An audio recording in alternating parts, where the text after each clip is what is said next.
Welcome to another video tutorial from us Biology. Myself Mama Yusuf. Today I am here to discuss second lecture from fourth chapter Biology 9th class, which is History of Formation of Cell Theory. कि cell theory के बारे में जब बनाएगी तो उसकी history क्या है। सेल थ्योरी को डिस्कस करने से पहले उसकी हिस्ट्री जो है पहले डिस्कस कर लेते हैं, उसके बाद जो है सेल थ्योरी क्या है उसको जो है डिस्कस करते हैं, उसके क्या असूल हैं वो बाद में देखते हैं। तो सबसे पहले हिस्ट्री डिस्कस करने के लिए यूनानी जो हैं वो पहले थे जिन्होंने जो है फितरती दुनिया का डाटा जो है ऑर्गेनाइज़ किया, उसको तरतीब दिया। क्योंकि जब अरस्तू ने कुछ ऐसे आइडियाज़ पेश किए जिससे ये जो लोगों को यकीन हुआ कि जानदारों और पौधों के दरमियान कोई चीज़ जो है कॉमन है, मतलब animal and plants are somehow related, कोई ऐसी चीज़ है जो उनके दरमियान जो है कॉमन है। तो बाद में 17वीं सदी में वो जाके दरियाफ्त हुआ कि वो चीज़ जो है सेल है, जो जब माइक्रोस्कोप जो है दरियाफ्त हुई। माइक्रोस्कोप की दरियाफ्त के बाद जो है ये चीज़ जो है यकीन दिलाई गई कि वो चीज़ जो थी जो एनिमल और प्लांट सेल के दरमियान कॉमन थी वो जो थी वो सेल था। लेकिन 17वीं सदी से पहले जब तक माइक्रोस्कोप दरियाफ्त नहीं हुआ था तब तक किसी को भी किसी के पास ये इल्म नहीं था कि जानवरों और पौधों के दरमियान जो चीज़ कॉमन है वो सेल है। तो सबसे पहले रॉबर्ट हुक ने जो है 1665 के अंदर 1665 के अंदर जो है सेल की इस्तेलाह इस्तेमाल की, सेल को जो है बयान किया, उन्होंने सेल डिस्क्राइब किया। उन्होंने क्या किया कि मुतालिया किया, सेल्फ मेड माइक्रोस्कोप ली उन्होंने, सेल्फ मेड अपने हाथ से बनी हुई माइक्रोस्कोप को इस्तेमाल किया उन्होंने, और उसी माइक्रोस्कोप में उन्होंने जो है थिन स्लाइस ऑफ कार का जो है स्टडी की। एक मतलब कार का जो है छोटा सा टुकड़ा लिया और उसको मुताला किया।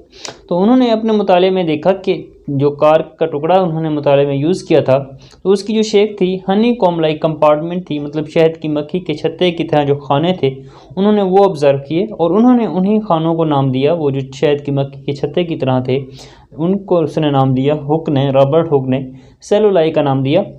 और उसी की वही टर्म जो है सेलुलाई है आज हम सेल की शक्ल में जो है इस्तेमाल कर रहे हैं। तो ये है रॉबर्ट हुक की अचीवमेंट्स जो है या खिदमात जो हैं सेल की हिस्ट्री, सेल थ्योरी की हिस्ट्री के बारे में। तो इन्होंने जो है सबसे पहले सेल्फ मेड माइक्रोस्कोप इस्तेमाल की, उस माइक्रोस्कोप में जो है उन्होंने थिन स्लाइस ऑफ कार को जो है मुताला किया और जो है उन्होंने ऑब्ज़र्व किया जो थे कंपार्टमेंट थे हनी कॉम लाइक कंपार्टमेंट, तो उन्होंने उसको जो है सेलुलाई का नाम दिया था।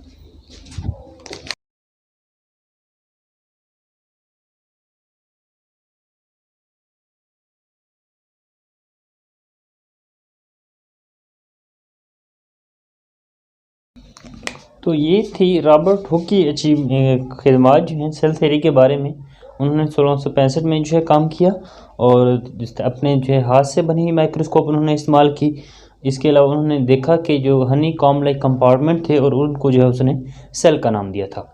इसके बाद जो है एक माहिर जो है नेचुरलिस्ट है, माहिर फितरती माहिर जो थे एक एंटियन वैन लेeuwenhoek उनका नाम था। उन्होंने जो है ज़िंदा जानदारों का जो है मुताला किया, लिविंग जो थिंग्स थी उनका मुताला किया और उसने उनको नाम दिया एनिमलिक्यूल का। तो ये जो है हुक के बाद एंटियन वैन लेeuwenhoek ने जो है सेल थ्योरी के बारे में जो अपनी खिदमत सर अंजाम दी और इन्होंने जो है एनिमलिक्यूल को नाम दिया। ज़िंदा चीज़ों का मुताला करने के बाद उनको जो है नाम दिया गया, वो एनिमलिक्यूल का जो है उसने नाम दिया था।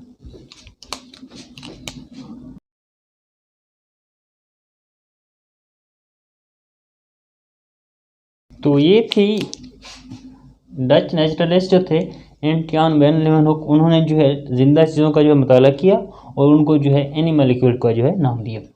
इनके बाद जीन बैप्टिस्ट डी लामार्क ने 1809 के अंदर 1809 के अंदर जो है इन्होंने ये कहा कि एक जिस्म के में तब तक जो है ज़िंदगी मुमकिन नहीं है जब तक वो जो है सेल्स का ना बना हुआ हो या उसके जो है हिस्सों को जो है सेल्स ने बनाया ना हो, तब तक जो है उस जानदार में ज़िंदगी जो है मुमकिन नहीं है। तो जीन बैप्टिस्ट डी लामार्क ने जो है 1809 के अंदर ये जो है बयान दिया सेल थ्योरी के बारे में।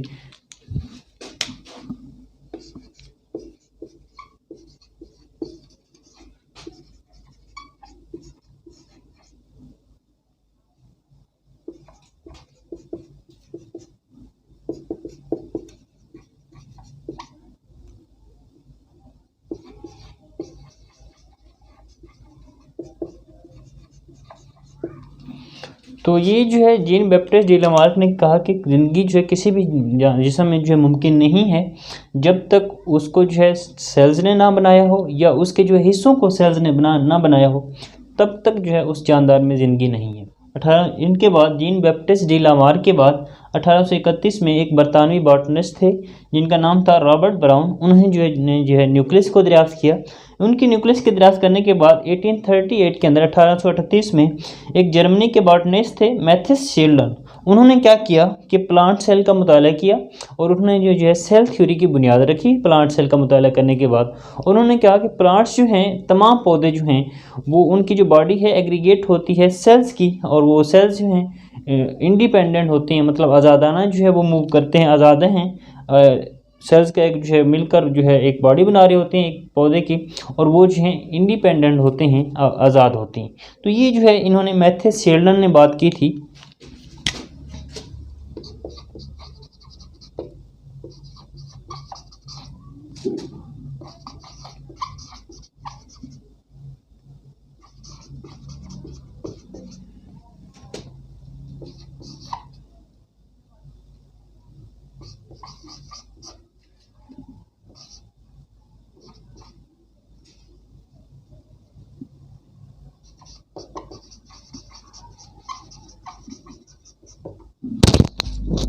तो ये जो है 1838 के अंदर जर्मनी के बॉटनिस्ट जो थे मैथ्यूस शील्डन, उन्होंने कहा था कि उन्होंने एक पौधे का मुताला किया, पौधे के सेल का, और उन्होंने सेल थ्योरी की जो बुनियाद रखी। पौधे का मुताला करने के बाद उन्होंने कहा कि पौधे की जो बॉडी है वो जो है सेल्स के जो है एग्रीगेट जब होते हैं तो वो जाके एक बॉडी बना देते हैं, एक जिस्म बना देते हैं पौधे का। और उन्होंने वो जो सेल्स हैं जो मिलकर बना रहे हैं एक प्लांट की बॉडी जो है वो आज़ाद होते हैं, इंडिपेंडेंट होते हैं। एक साल के बाद 1839 के अंदर एक जर्मनी के जूलॉजिस्ट थे थेडर शिमान। उन्होंने अपना बयान दिया। इन्होंने जो है पौधे का मुताला किया था, इन्होंने जो है फिर एनिमल्स का मुताला किया, और उन्होंने भी यही बात की जो इन्होंने पौधे के बारे में की थी, उन्होंने वही बात जो है एनिमल्स के बारे में की। इस तरह इन दोनों ने, थेडर शिमान और जो है मैथ्यूस शील्डन ने सेल थ्योरी की जो है बुनियाद रखी। और इस तरह मेन जो सेल थ्योरी की बुनियाद थी वो इन दोनों साइंसदानों ने रखी, एक जो थे जूलॉजिस्ट थे और एक जो थे बॉटनिस्ट थे। ये थेडर शील्डन ने 1839 में जो है बात ये एनिमल के ऊपर स्टडी करने के बाद बयान की थी, जबकि 1838 में जर्मनी के बॉटनिस्ट मैथ्यूस शील्डन ने जो है पौधों के स्टडी के बाद जो है मेन इन दोनों ने जो है सेल थ्योरी की जो है बुनियाद रखी।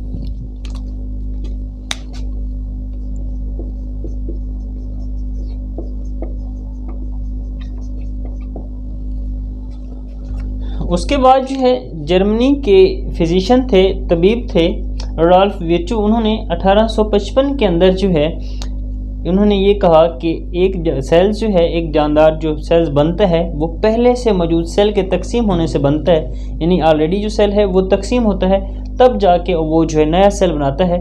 उसने इसको नाम दिया ओमनी सेलुला का नाम दिया रुडोल्फ विर्चू ने।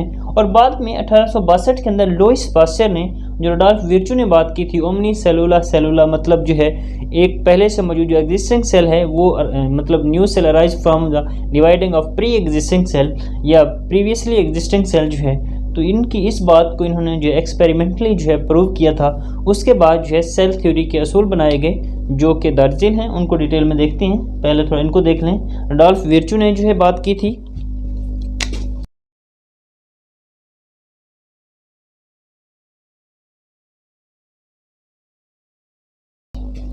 तो ये था थोड़ा सा सेल थ्योरी के बारे में। रुडोल्फ विर्चू जिन्होंने ओमनी सेलुला के इस्लाह बयान की, मतलब सेल जो है पहले से मौजूद होते हैं वो नए सेल बनाते हैं। और लुईस पास्चर ने 1862 के अंदर इसी को जो है प्रूव दिया, मतलब तजर्बा करने के बाद इसी बात को बयान किया कि जो जर्मन फिजिशियन रुडोल्फ विर्चू की बात थी ओमनी सेलुला, उसने तजर्बा करने के बाद उसको साबित कर दिया कि वाकई में जो है सेल जो नए होते हैं वो पहले से मौजूद सेल की जो है तकसीम होने से बनते हैं। इसके बाद जो है कुछ असूल पेश किए गए सेल थ्योरी के, वो असूल जो हैं दर्ज झील हैं। वो असूल के हैं, रूल जो थे सेल थ्योरी के,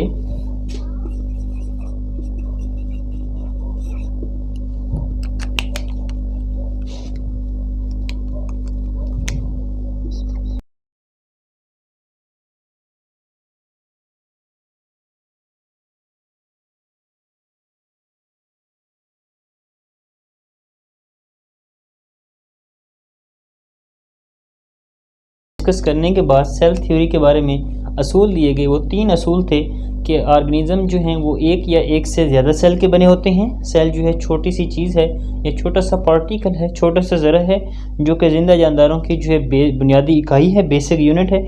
इसके अलावा जो है न्यू सेल जब बनते हैं वो पहले से मौजूद सेल के जो है तकसीम होने से बनते हैं। तो ये 3 असूल जो है पेश किए गए सेल थ्योरी के बारे में।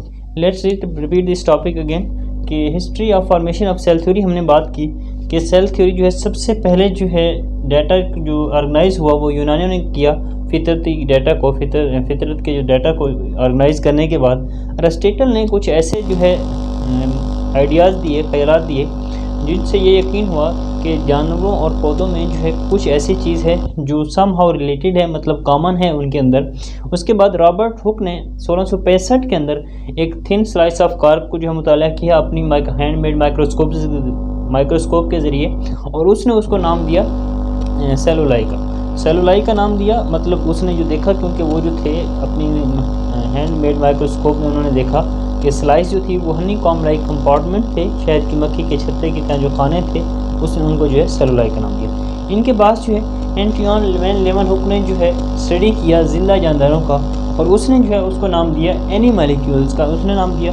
उनके बाद जो है जीन बैप्टिस्ट डी लामार्क ने 1809 के अंदर उन्होंने कहा कि किसी भी जिस्म में जो है ज़िंदगी मुमकिन नहीं है जब तक उसकी बॉडी जो है सेल से ना बनी हुई हो, या उसके जो है बॉडी के हिस्सों को जो है सेल्स ने ना बनाया हो। उसके बाद 1831 के अंदर ब्रिटिश जो थे बॉटनिस्ट थे, बरतानिया के बॉटनिस्ट थे रॉबर्ट ब्राउन, उन्होंने जो है न्यूक्लियस को दरियाफ्त किया। न्यूक्लियस की दरियाफ्त के बाद 1838 में जर्मनी के जो एक बॉटनिस्ट थे मैथेस शीलन, उन्होंने जो है पौधे का मुताला किया और सेल थ्योरी को जो है उन्होंने बुनियाद बयान की।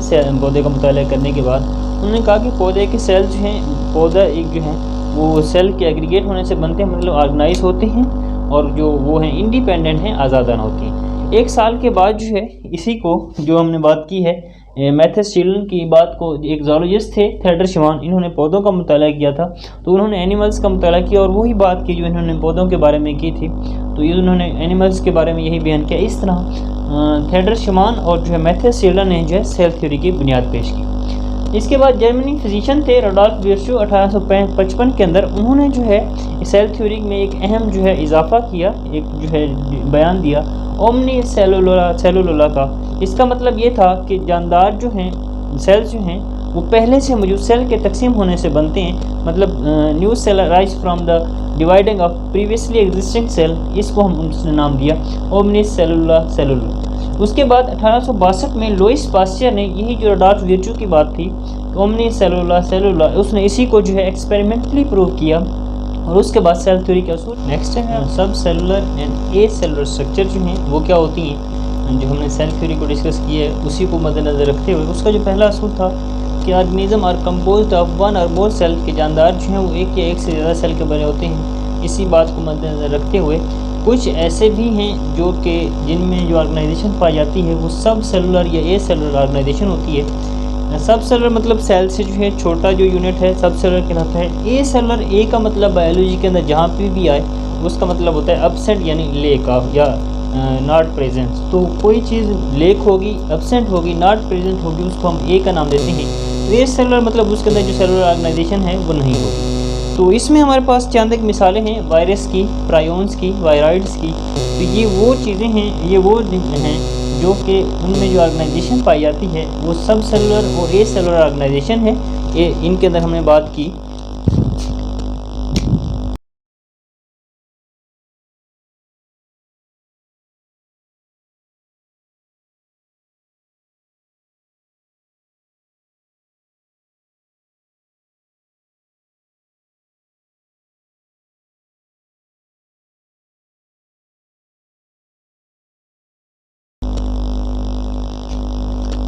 तो बात कर रहे थे हम सब सेलुलर और ए सेलुलर स्ट्रक्चर की, कि पहले असूल के मुताबिक ये जो हैं वायरस, प्रायोन्स और वायरॉइड्स जो हैं इनके अंदर जो ऑर्गेनाइजेशन पाई जाती है ये ए सेलुलर या सब सेलुलर हैं, और इनके अंदर जो है कोई मेटाबॉलिज्म जो है नहीं हो रहा होता, इनके अंदर कोई मेटाबॉलिक एक्टिविटी नहीं होती। लेकिन इनके अंदर कुछ खासियत ऐसी हैं जो जानदारों से मिलती हैं, जानवरों से मिलती जुलती हैं।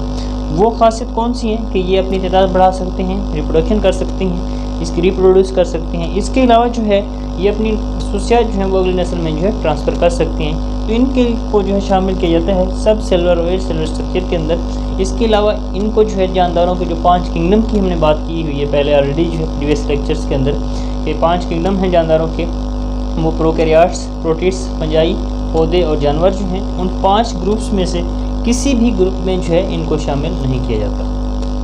नेक्स्ट जो है हमारे पास वो है लाइट माइक्रोस्कोप, जो है ऑलरेडी हम डिस्कस कर चुके थे। उसका रिमेनिंग पार्ट जो था इलेक्ट्रॉन माइक्रोस्कोप, उसको जो है डिटेल में देखते हैं।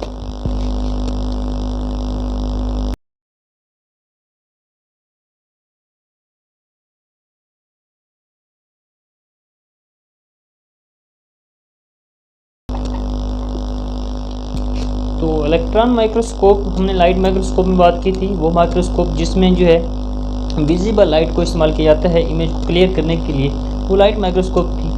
जबकि दूसरी साइड पे हमारे पास जो इलेक्ट्रॉन माइक्रोस्कोप है उसमें हम बीम ऑफ इलेक्ट्रॉन यूज़ करते हैं किसी भी इमेज को क्लियर करने के लिए। बीम ऑफ इलेक्ट्रॉन जो है इलेक्ट्रॉन की शुआएँ होती हैं, उनको इस्तेमाल किया जाता है इमेज को क्लियर करने के लिए, तो या इमेज को वाज़ेह बनाने के लिए। तो वो माइक्रोस्कोप जिसमें बीम ऑफ इलेक्ट्रॉन जो है यूज़ हो इमेज को क्लियर करने के लिए, उस माइक्रोस्कोप को हम नाम देते हैं इलेक्ट्रॉन माइक्रोस्कोप। इलेक्ट्रॉन माइक्रोस्कोप जो है लेटेस्ट माइक्रोस्कोप है। इसमें जो है दोनों चीज़ें, जो ऑब्जेक्ट होता है मतलब नमूना जिसको जो है हम स्टडी करने जा रहे होते हैं या मुताला करने जा रहे होते हैं, और दूसरा लेंस जो हैं, दोनों को एक वैक्यूम चैम्बर के अंदर रखा जाता है, खाली खाने के अंदर रखा जाता है, और फिर शुआएँ जो हैं बीम ऑफ इलेक्ट्रॉन जो है वो पास की जाती है ऑब्जेक्ट में से, और जब वो ऑब्जेक्ट में से पास होती हैं वो या तो ट्रांसमिट हो जाती हैं, मतलब जो है उसमें से गुजर जाती हैं, या फिर रिफ्लेक्ट हो जाती हैं, उसकी सतह से मुड़ जाती हैं, मुनक्किस हो जाती हैं।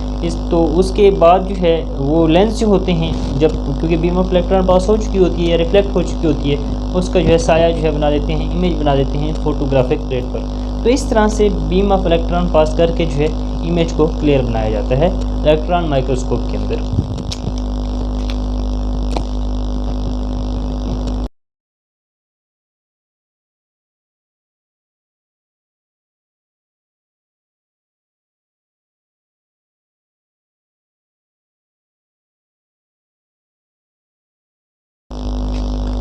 तो इलेक्ट्रॉन माइक्रोस्कोप की हमने बात की किस तरह से काम करती है। इसमें ऑब्जेक्ट और लेंस जो हैं दोनों को एक खाली चैम्बर के अंदर रखा जाता है और बीम ऑफ इलेक्ट्रॉन जो है पास की जाती है ऑब्जेक्ट में से। जब वो बीम ऑफ इलेक्ट्रॉन पास होती है तो दो चीज़ें, या तो वो ट्रांसमिट हो जाती है या फिर रिफ्लेक्ट हो जाती है।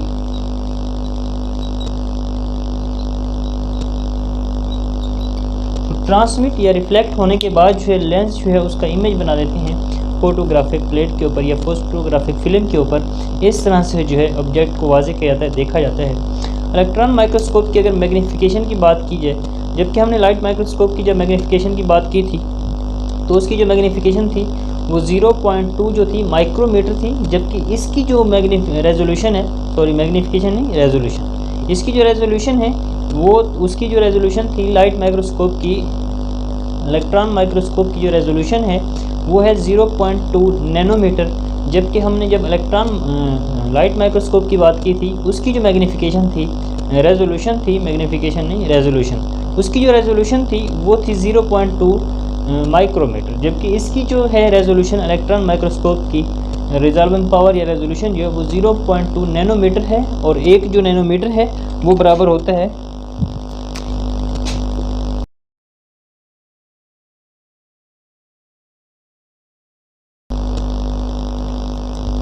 तो ये जो है इसकी रेजोल्यूशन है इलेक्ट्रॉन माइक्रोस्कोप की 0.2 नैनोमीटर, और एक जो नैनोमीटर है वो 1 बाई जो है 10 लाख जो है नैनोमीटर के बराबर है।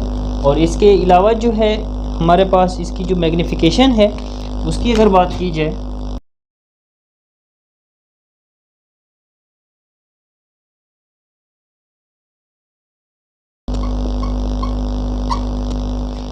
तो ये है इसकी मैग्नीफिकेशन। इलेक्ट्रॉन माइक्रोस्कोप की रेजोल्यूशन 0.2 नैनोमीटर होती है, जबकि लाइट माइक्रोस्कोप की थी 0.2 जो थी माइक्रोमीटर थी। इसकी मैग्नीफिकेशन जो है 1000 गुना ज़्यादा होती है, अबाउट जो है 2,50,000 जो है टाइम चीज़ों को जो है बड़ा करके जो है दिखा सकती है। और ये इतना बड़ा करके दिखा सकती है इवन अस वो स्टडी एन एटम, यहाँ पे जो है हम एटम की जो है भी स्टडी कर सकते हैं इलेक्ट्रॉन माइक्रोस्कोप के ज़रिए। बेसिकली इलेक्ट्रॉन माइक्रोस्कोप की जो दो टाइप्स हैं, एक होती है ट्रांसमिशन इलेक्ट्रॉन माइक्रोस्कोप, दूसरी होती है scanning electron microscope.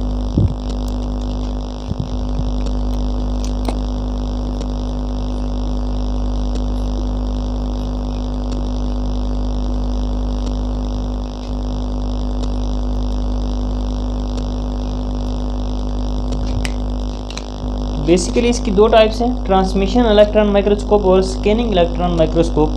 Transmission electron microscope में ये होता है कि जब बीम ऑफ इलेक्ट्रॉन ऑब्जेक्ट में से पास की जाती है तो वो ट्रांसमिट हो जाती है, मतलब उसमें से गुजर जाती है, और इस माइक्रोस्कोप को हम इस्तेमाल करते हैं अंदरूनी साख का मुताला करने के लिए, इंटरनल स्ट्रक्चर को जो है स्टडी करने के लिए। जबकि स्कैनिंग इलेक्ट्रॉन माइक्रोस्कोप में जो है जो बीम ऑफ इलेक्ट्रॉन होती है वो रिफ्लेक्ट हो जाती है सरफेस से उस ऑब्जेक्ट की, जिस ऑब्जेक्ट की स्टडी की जा रही होती है। तो इसमें जो है स्कैनिंग मतलब वो ऑब्जेक्ट की सरफेस से टकराने के बाद रिफ्लेक्ट हो जाएगी, और इसको जो है हम इस्तेमाल करते हैं किसी भी सरफेस का मुताला करने के लिए।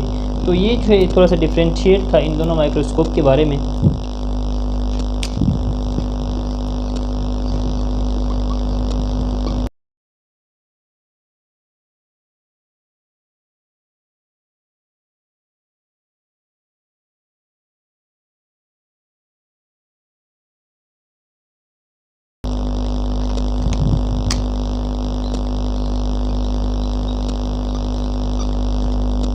तो ये था थोड़ा डिफ्रेंशिएट।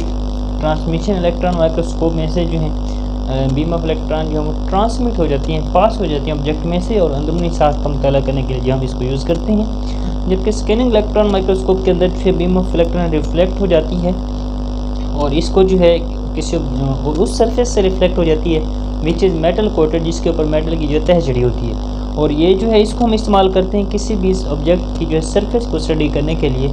तो ये थोड़ा डिफरेंशिएट था ट्रांसमिशन इलेक्ट्रॉन माइक्रोस्कोप और scanning electron microscope. I repeat this topic again कि इलेक्ट्रॉन माइक्रोस्कोप की हमने बात की कि माइक्रोस्कोप वो माइक्रोस्कोप जिसमें बीम ऑफ इलेक्ट्रॉन को इस्तेमाल किया जाता है किसी भी इमेज को क्लियर करने के लिए, वो इलेक्ट्रॉन माइक्रोस्कोप कहलाती है।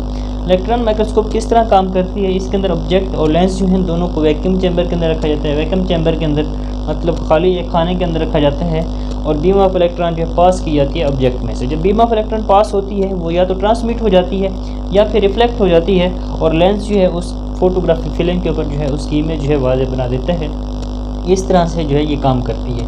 नेक्स्ट हमने बात की इलेक्ट्रॉन माइक्रोस्कोप की रेजोल्यूशन की, वो 0.2 जो थी नैनोमीटर होती है। इसकी जो है रेजोल्यूशन मैग्नीफिकेशन जो है वो 1000 टाइम मोर होती है किसकी निस्बत, लाइट माइक्रोस्कोप की निस्बत। और इसकी जो मैग्नीफिकेशन है वो 2,50,000 जो है मतलब चीज़ों को बड़ा करके जो है ये दिखा सकती है। टाइप्स की बात की हमने, इसकी दो टाइप्स हैं, ट्रांसमिशन इलेक्ट्रॉन माइक्रोस्कोप और स्कैनिंग इलेक्ट्रॉन माइक्रोस्कोप। नाम से ज़ाहिर है ट्रांसमिशन में जो है जो बीम ऑफ इलेक्ट्रॉन है वो ट्रांसमिट हो जाएंगी, स्कैनिंग में से जो ट्रांसमिट नहीं होंगी वो रिफ्लेक्ट हो जाएंगी किसी भी सरफेस से।